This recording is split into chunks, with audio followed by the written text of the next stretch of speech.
Yaurana, ravie de vous retrouver pour vos éditions du week-end. Tout de suite, les titres de ce vendredi 14 août. À la une ce soir, du nouveau pour la desserte de nos archipels. Le Dory 2 est enfin prêt à prendre le relais pour le fret et les passagers au Tuamotu. Un événement très attendu que nos équipes ont capturé en exclusivité pour vous aujourd'hui.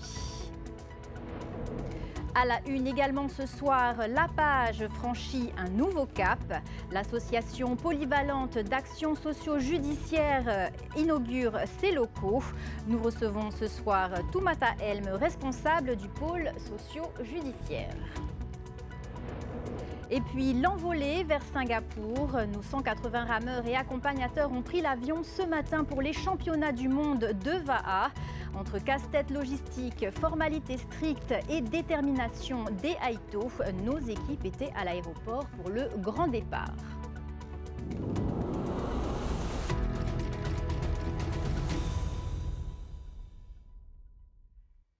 On ouvre ce journal avec une excellente nouvelle pour nos archipels. Les habitants des Tuamotu l'attendaient depuis plusieurs mois. Le Dory 2 est enfin arrivé au Fénois. Capable d'embarquer 1400 tonnes de fret et 144 passagers dans des conditions optimales, le navire est prêt pour ses premières liaisons. Samtei Naure et Tauhiti Taonuamusan étaient à l'ouverture de la billetterie. Regardez.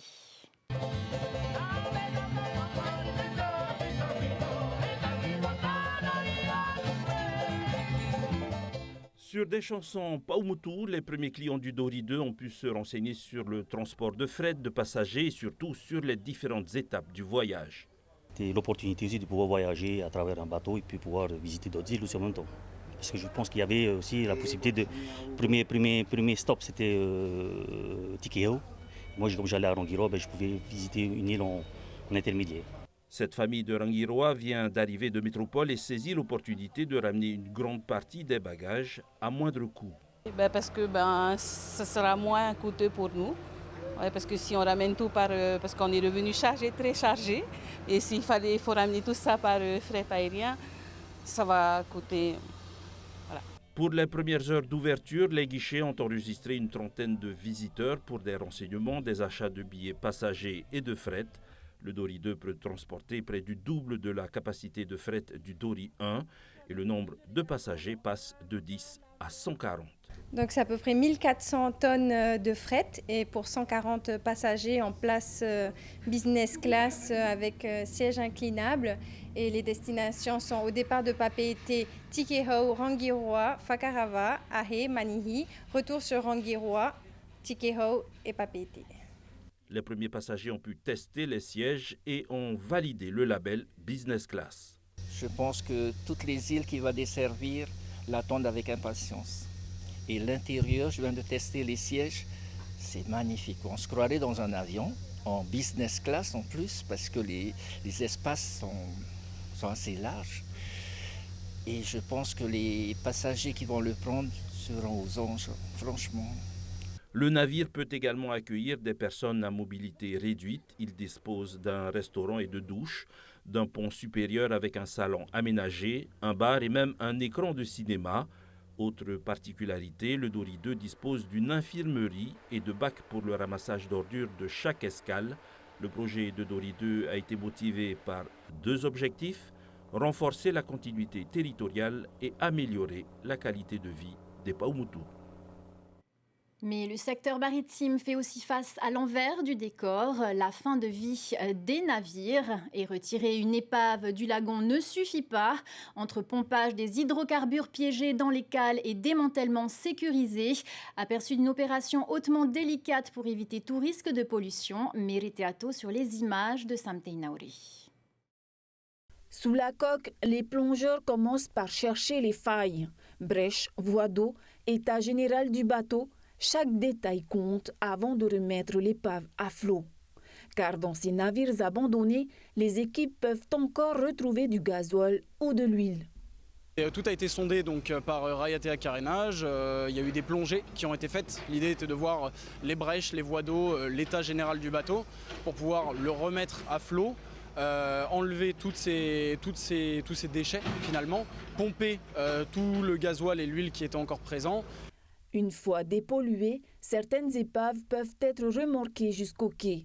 Mais pour les plus fragiles, le déplacement représente un nouveau danger, celui de voir la coque se disloquer. Là, ici, on met tout un tas de barrières anti-pollution, des filets, des systèmes anti-hydrocarbures, anti-déversement d'hydrocarbures, pour empêcher justement ces déversements accidentels lorsqu'on va manipuler le bateau, parce qu'il y avait un gros risque, et c'est ce qui s'est passé, de dislocation du bateau. Une fois le risque de pollution écarté, le travail se poursuit à terre.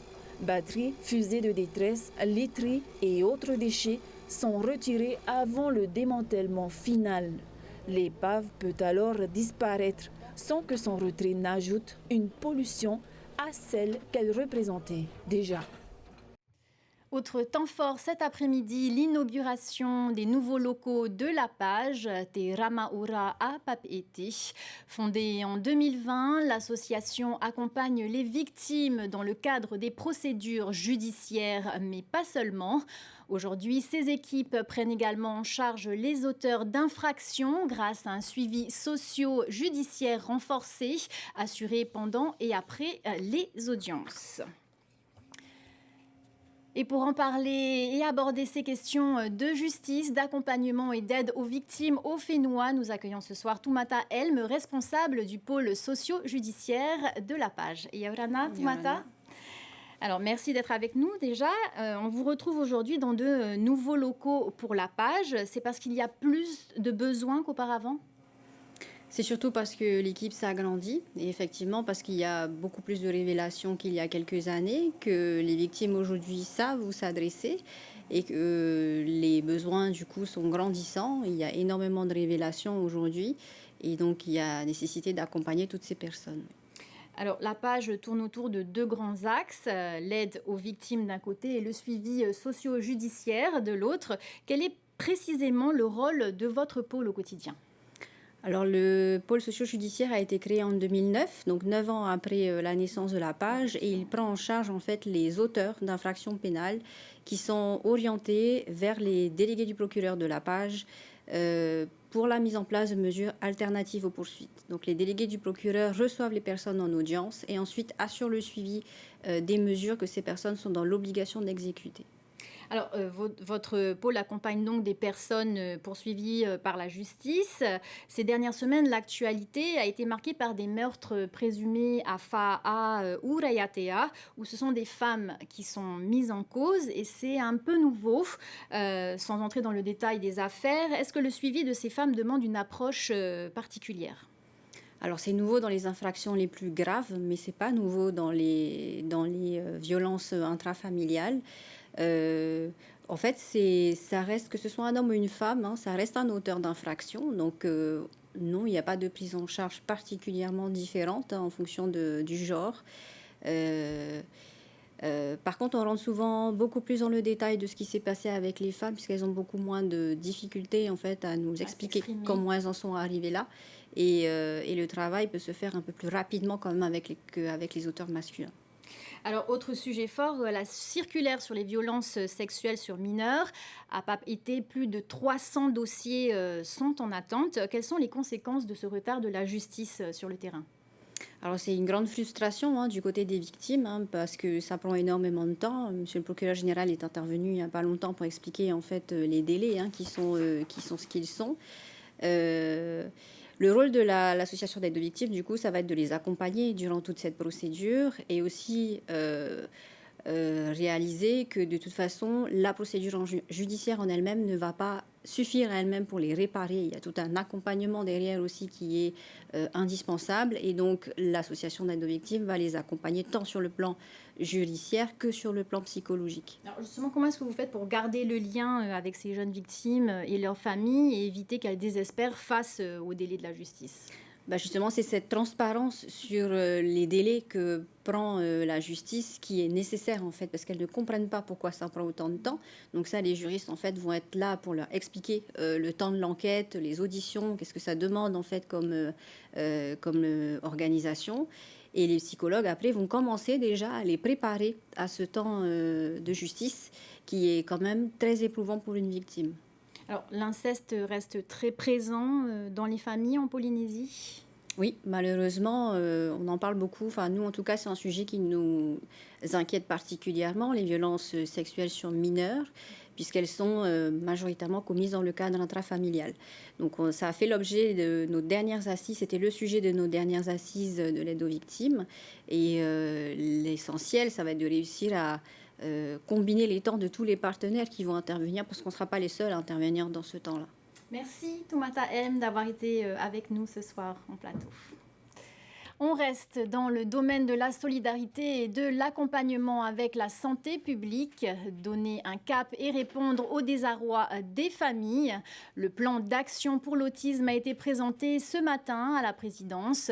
Une reconnaissance pour ce handicap invisible, même si les associations attendent désormais des actes.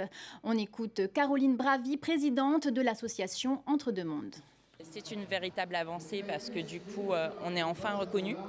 Il y a enfin une reconnaissance de l'autisme et une vraie prise de conscience de la part des autorités sur l'handicap de nos enfants qui grandit de plus en plus en Polynésie. Il y en a de plus en plus. Mais ce n'est qu'un premier pas puisque là, il faut continuer pour les adultes, pour les autres troubles, les autres handicaps invisibles, des autres troubles neurodéveloppementaux.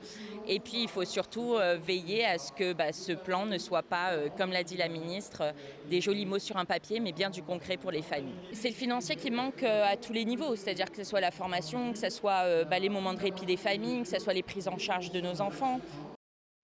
Direction Singapour pour nos rameurs. La délégation polynésienne s'est envolée à l'aube pour les championnats du monde.